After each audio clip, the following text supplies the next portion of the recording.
BJP के राष्ट्रीय अध्यक्ष जेपी नड्डा और महासचिव कैलाश विजयवर्गीय के काफिले पर पथराव के बाद केंद्र सरकार ममता सरकार के खिलाफ कड़ी कार्रवाई करने की तैयारी में है।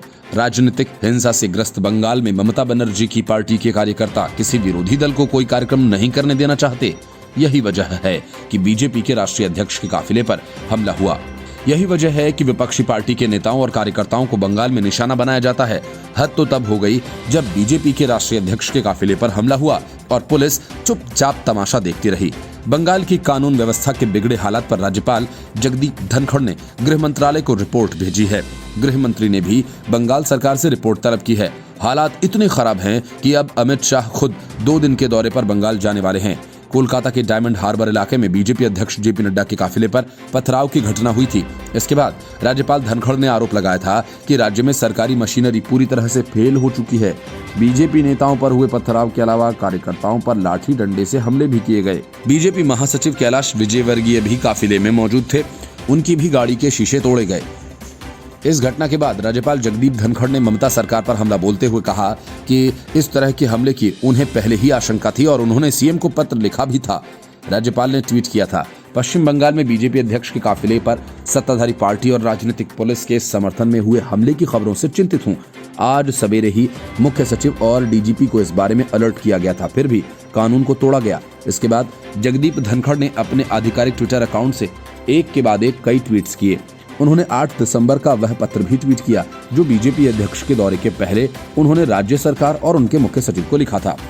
जगदीप धनखड़ ने ममता सरकार को टैग करते हुए कहा कि राज्य के संवैधानिक मुखिया होने के नाते मुझे आपके ऊपर शर्म आ रही है। जो घटना हुई ये आपके अपने कर्तव्यों को ठीक से न निभाने की वजह से हुई। लेकिन ममता बनर्जी ने पथराव की इस घटना को बीजेपी का नाटक बताते हुए ये कहा कि उनके पास कोई और काम नहीं है, सब के सब यहीं जमे रहते हैं।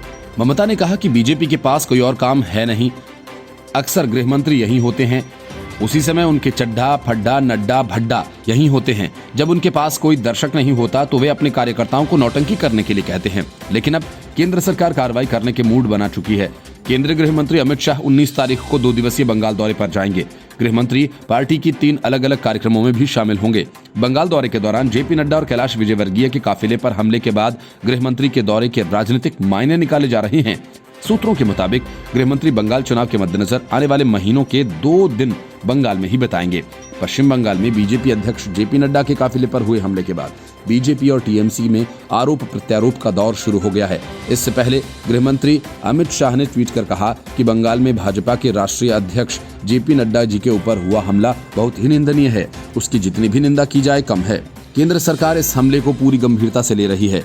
बंगाल सरकार को इस प्रायोजित हिंसा के लिए प्रदेश की शांति प्रिय जनता को जवाब देना होगा। वहीं नाराज जेपी नड्डा ने भी हमले को अभूतपूर्व करार दिया और आरोप लगाया कि राज्य में कानून व्यवस्था की स्थिति पूरी तरह से चरमरा गई है और ये गुंडाराज में तब्दील हो गया है। जेपी नड्डा के काफिले पर उस समय हमला हुआ जब पार्टी कार्यकर्ता की बैठक में शामिल होने डायमंड हार्बर जा रहे थे। इस हमले में बीजेपी के महासचिव कैलाश विजयवर्गीय सहित कई नेता घायल हो गए। बुलेट प्रूफ कार में सवार नड्डा को हालांकि कोई नुकसान नहीं पहुंचा। डायमंड हार्बर लोकसभा निर्वाचन क्षेत्र का प्रतिनिधित्व ममता बनर्जी के भतीजे अभिषेक बनर्जी करते हैं।